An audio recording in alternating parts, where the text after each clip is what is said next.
நெறைய பேரு ஒயிட் லை அப்படின்றாங்க. பொய் சொல்லாம இருக்க முடியாது அப்படின்றாங்க நெறைய பேரு. சரி. நான் இந்த பொய் தானே, இது வந்து ஒரு நல்லதுக்காக தான் இந்த பொய் சொன்னேன் ம். அப்படின்றாங்க.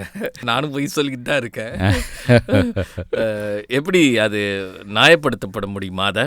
நீங்க சொல்ற ஒயிட் லைங்கிறது முதல்ல என்னன்றத ஜனங்கள் புரிஞ்சுக்குவாங்கன்னு நினைக்கிறேன். யாருக்கும் தொந்தரவு கொடுக்காத சில பொய்கள்.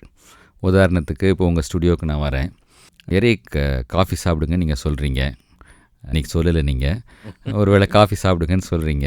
இன்னைக்கு மத்தியானம் ஆயிடுச்சு, அதனால் லஞ்சு சாப்பிடுங்கன்னு சொல்லியிருக்கணும். அதையும் சொல்லலை.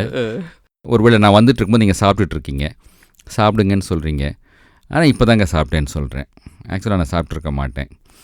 இது வந்து யாருக்கும் தொந்தரவு கொடுக்காத, அதே நேரத்தில் ஒரு பாலிஷ்டாக சொல்லுகிற ஒரு லை. இதை தான் வந்து ஒயிட் லைன்னு சொல்கிறாங்க.